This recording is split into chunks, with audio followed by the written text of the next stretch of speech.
On a better line now to Charles Nyami, who is convener of the customers of defunct Gold Coast Fund Management Limited. Charles, you're welcome to Eyewitness News. Sandra, good evening. Thank you for having me on Eyewitness. It's great to have you. We've been speaking to you for 5 years now. You have been consistent. Over 6 years now. Okay, good. You've been consistently asking for your money. It appears your money is coming now, except that it is not what you were expecting. What you're expecting is not what you're going to get. At least that's what it looks to me like. Can you help your colleagues make sense of this statement of the Securities and Exchange Commission, and whether it's something that you welcome? Thank you very much, Sandra. Thank you for always having us to spread our issues to the populace to understand. In fact, we are not entirely happy because it's been over 6 years now and our locked up monies have been already depreciated. And the least the government could do is to pay the already depreciated amount in whole or in full. But there's an adage in our Kan language that says that so we welcome this release of 1.5 billion in good faith, and it is a bit of refreshing to our members, because we have been saying it consistently that over 900 of our members are dead and gone. And if you look at the stories behind their death, you realize that most of them could have survived if they had gotten their money to secure proper medical care. We still have some of our members in that critical condition who needs money to take care of themselves. So it would have been disservice to our members on the part of the leadership to have said no to this payment that is coming out because it is not informed. For the sake and for the lives of these suffering members of our group, we accept the 1.5 billion in good faith, and we plead with the government that it's been over for 6 years, and we want government to expedite action to make sure that they release the remaining outstanding of 3.5 billion that could make full payment, that could top up with the 1.5 billion to make full payment, so that we will put this matter to rest. The proverb you gave is not a proverb I'm familiar with, but I'm familiar with Kitwebi and Swa. Is that the same thing? Yes, that is similar. It's similar. Good. But how Kitwa is this particular amount that is being given to you? I'm looking at a percentage, 15%, and I've also seen 50,000 cedis.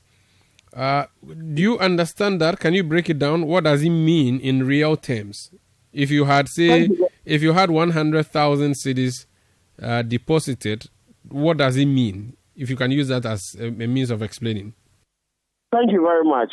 We see this kind of payment approach to be better than that of the previous bailout, partial bailout, because the previous partial bailout was fixed cap amount, that's 50,000 to each investment. So everybody who has investment more than 50,000 was getting 50,000.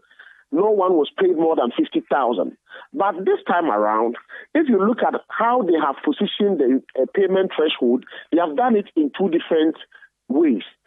You either get 50,000 of your remaining outstanding balance or 15%, depending which of them is bigger for you. For instance, if someone has investment portfolio outstanding balance of 100,000, just as you mentioned, then they are going to use the 50,000 to apply for his or her payment, because such a person, if you use the 15% to pay the person, it means that you are giving the person only 15,000 Ghana cedis. But they would rather use 50,000 payment for that person, which is more or less 50% of that 100,000 outstanding balance for that person. In the same vein, if someone has investment portfolio of 10 million Ghana cedis and you are to pay the person 50,000, you are doing the person a disservice, because 50,000 of 10 million is just a little fraction of the outstanding balance of that person. So that person, they will apply the 15% payment threshold for the person, which will give that person or 1.5 million Ghana cedis. So we see this form of payment to be a bit better than the previous one. So we are just pleading with our members not to be confused about it. No one is going to receive any payment less than 50,000 Ghana cedis. Every investor will receive not less than 50,000, but you can receive more than 50,000 with this investment plan. Okay. So it means that you would eventually still lose some money, but you don't mind because for you, at least you're going to get something. We don't see ourselves losing any money. The only way we are losing money is we are losing the value of our money to depreciation and exchange rate and what have you. But what we know is this is legitimate money, and it is the statutory responsibility of the Ghana government to make sure that every investor or depositor who fell victim to the financial cleanup exercise is paid in full, either their deposit or investment. Come to think of it, government had already secured full bailout package through previous budget allocation that have been approved in the parliament. So the government had no excuse to deny any investor or customer from getting his money in full. We just understand that maybe with the government budget or with the government things in this year, there's no room for much expenditure. That's why the 1.5 billion is being released. But we are looking forward seeing the government making subsequent release as we go forward with the remaining outstanding balance of 3.5 billion that belongs to Gold Coast Fund Management customers. Is it your understanding that everybody who was affected would get this payment made to them, or they will still, because I've seen that there's an issue of tranches and that have been talked about, the amount being 1.5 billion. Do you estimate that everybody who was affected would get to benefits?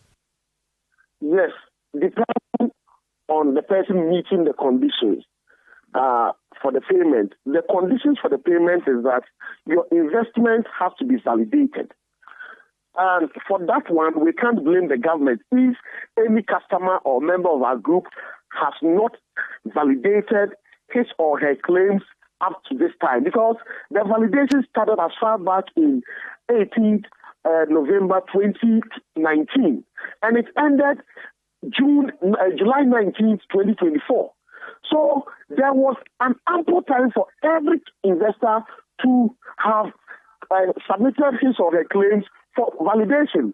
So if only you meet the criteria, that is your investment claims being validated, then you are a beneficiary to this payment that is about to happen. Apart from that, no one is going to be shortchanged for this payment. Very well. Thank you so much for speaking to us. Now that it's party time, don't forget, as you were celebrating me earlier for giving you time since 2019. Yes, do a barbecue party and invite all the media people so we also come and enjoy your money. Sure. Thank you so much for speaking to us, and all the best. That's Charles Nyami. He's convener of the Customers of Defunct Gold Coast Fund Management.